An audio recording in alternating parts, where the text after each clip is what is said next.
전 영상을 보신 분들도 있겠지만 오늘 소개할 숙소는 파타야 마제스틱 풀빌라를 떠나서 이용한 파타야 힐튼 호텔입니다. 사실 이 파타야 힐튼 호텔은 너무나도 유명하기도 하고 수준이 굉장히 높은 호텔이에요. 제가 특별히 좋다 나쁘다를 이야기할 필요도 없을 만큼 너무나도 그냥 좋은 호텔입니다. 그래서 이 영상을 올릴까 말까 고민을 좀 하다가 그래도 저 개인적으로 참 좋아하는 곳이기도 해서 한번 간단하게 소개를 해보기로 했습니다. 앞으로는 해외나 국내의 숙소 중에서 누구나 다 알고 있는 그리고 비싸고 좋은 호텔들, 그런 곳들 외에도 사람들한테 그나마 좀 덜 알려진 그런 숙소들을 한번 소개를 해보려고 합니다. 파타야 힐튼 호텔은 파타야 여행을 좀 더 여유있게 하기에 참 좋은 위치예요. 왜냐면은 이 파타야 비치 바로 앞에 위치해 있고 호텔 주변에는 여러 카페와 레스토랑들 그리고 펍들이 참 수두룩합니다. 그리고 그다지 저는 흥미는 없지만 관광객들이 파타야에 오게 되면 꼭 한번 찾아간다는 워킹 스트리트까지는 1km만 걸어가면 되니까요. 저는 이 호텔을 3번을 이용해 봤는데 갈 때마다 특별히 불편한 거 없이 잘 지내다가 왔다는 생각이 들었습니다. 호텔은 센트럴 페스티벌 건물 1층 주차장 방향에서 1층으로 바로 올라갈 수도 있고 센트럴 페스티벌 쇼핑몰에서 6층을 통해서 로비층으로 또 들어갈 수도 있습니다. 물론 1층을 통해서나 아니면 쇼핑몰 안을 통해서나 들어갈 때에는 출입 카드가 있어야지만 들어갈 수가 있어요. 날이 너무 덥거나 비가 오거나 할 때는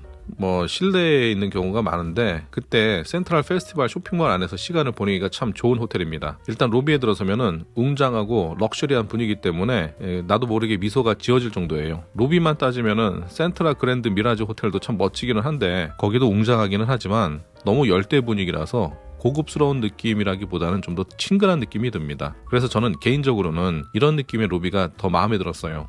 좀 더 여유로운 느낌이 들기도 하고 일단 로비부터 차분하고 아주 고요한 느낌이 듭니다. 그리고 호텔 직원들이 투숙객을 대하는 방식이 특별히 부담스럽지 않고 참 좋기도 하고요. 이 로비층에는 드리프트 카페라는 곳이 있는데 간단한 음료나 맥주 같은 거를 마실 수가 있고 분위기가 굉장히 좋아서 여기서 촬영하는 여행자들을 참 많이 보게 돼요. 여기는 호텔을 이용하지 않아도 누구나 와서 이용할 수 있는 그런 카페입니다. 가만히 앉아서 바닷가를 바라보는 것만으로도 그야말로 힐링이 되는 기분이에요. 요즘에는 나이가 좀 드니까 여기저기 돌아다니는 것보다 이렇게 좋은 데 와서 한참 동안 시간을 보내는 걸 좀 더 좋아하게 되는 것 같습니다. 호텔 내에는 여러 레스토랑하고 루프탑 바가 있는데 저는 식사는 여기서는 거의 하지 않았고 밖에서 했어요. 센트안 백화점하고 연결되어 있는데 굳이 비싼 호텔 레스토랑을 이용할 필요가 없어서 그랬습니다. 그런데 이 드리프트 카페하고 이 호텔 맨 위층에 있는 호라이즌 루프탑 바는 꼭 이용을 해보고 싶었어요. 호라이즌 루프탑 바에 올라가면 외국인 관광객들이 거의 대부분이었었고 가격대는 우리나라의 카페와 거의 비슷한 정도의 가격이었습니다. 몇 가지 안주될 만한 것하고 맥주를 주문했는데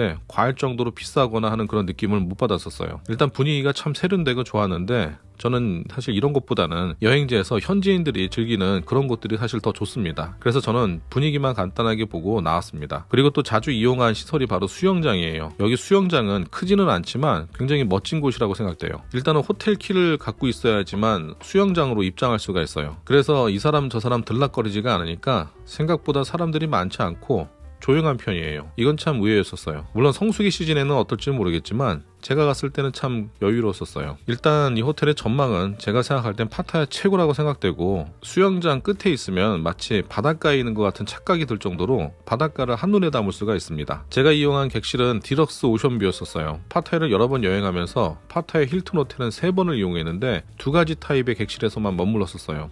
크지 않은 디럭스 룸이었는데 다른 룸을 이용해볼까도 생각도 했었지만 사실 스위트룸은 혼자 사용하기에는 너무 넓기도 하고 또 가격대도 있기 때문에 제가 생각하는 적절한 지출은 딱 여기 디럭스룸까지라고 생각이 들었습니다. 그래서 다른 룸은 아쉽게도 이용을 해보지 못했네요. 누가 대신 호텔료를 내주는 것도 아니고 당시에 1박에 20만원대 중반에서 시즌에는 30만원대 중반 정도까지였었어요. 아무튼 이 객실이 가장 스탠다드한 객실이라고 보면 됩니다. 파타야 뷰가 한눈에 보이는 전망은 최고였죠. 특별히 객실이 다른 호텔에 비해서 대단할 건 없고 그냥 깔끔합니다. 그게 가장 마음에 드는데 제가 생각해봐도 정말 여기는 다른 호텔들에 비해서도 참 깔끔한 편이라고 생각이 들어요. 보통 다른 호텔에 욕실 들어가서 보게 되면 물때 같은 게 가끔 보이기도 하는데 그런 것들이 보이게 되면은 저는 왠지 좀 호텔에 대한 좋은 인상이 좀 사라지는 것 같더라고요. 그런데 여기는 그런 게 전혀 없었습니다. 굳이 단점을 찾는다면 객실이 좀 작다는 거. 어차피 객실에서 보내는 시간이 많지 않으니까 큰 상관은 없지만 파타야에 보면은 워낙에 많은 호텔들이 있어서 동급 가격으로 더 넓은 객실은 사실 얼마든지 많거든요. 호텔 내부는 영상에서 보이는 게 전부예요. 각종 어메니티, 침대, 40인치 TV,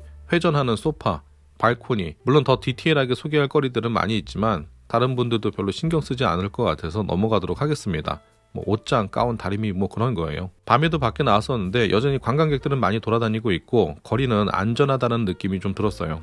경찰들도 꽤 많이 보이고 아마 그 바로 옆이 경찰서인 걸로 보였습니다. 아까도 얘기했지만 저는 마지막은 호라이즌 루프탑 바에서 한잔하고 잠을 잤어요. 그리고 다음날 조식당을 찾아갔는데 여기 조식도 참 마음에 들었습니다. 근데 모두 실내로만 되어 있어서 짤그랑거리는 소리가 여기저기 들리니까 조금은 번잡하다는 느낌을 좀 받았어요. 5성급 호텔 중에서도 파타야에서 가장 좋다고 하는 힐튼 호텔, 아마 더 깊게 파고들면 더 좋은 것들을 많이 경험할 수 있을 것 같다라고 생각이 들어요. 이건 제 개인적인 취향이기도 하지만 좀 더 아쉬운 점을 찾는다면 호텔이 빌딩 안에 모든 게 포함이 되어 있어서 휴양지 호텔의 느낌이 별로 나지는 않았었어요. 좀 더 비약적으로 말씀드리자면 마치 서울에 있는 호텔을 이용하는 것 같은 느낌이라고도 할 수 있고요. 오히려 좀 더 낡았지만 넓은 땅에 넓게 펼쳐진 두지타니 파타야 호텔 같은 곳이 사실 저한테는 더 맞는 느낌이었습니다. 예전에 오직 제가 쉬기 위해서 두지타니에서 며칠 혼자 있었던 적이 있었는데 그때 참 좋은 시간이었다고 기억을 하고 있어요. 그게 좀 더 휴양지에 여행을 온 것 같은 느낌이 들기도 하고요. 그래서 국내 여행을 할 때에도 보통 시골 같은 펜션을 더 자주 찾는 편이기도 합니다. 물론 이건 제 개인적인 취향이고요. 파타야 힐튼 호텔은 5성급 호텔이고 굳이 제가 이렇다 저렇다 말할 필요도 없을 만큼 그냥 좋은 호텔입니다. 그래서 오늘 파타야 힐튼 호텔에 대한 소개는 여기서 간단하게 마치도록 하겠습니다. 아무튼 오늘 긴 영상 시청해 주셔서 감사합니다. 다음 시간에도 여행지의 좋은 숙소들을 한번 소개를 해보도록 하겠습니다.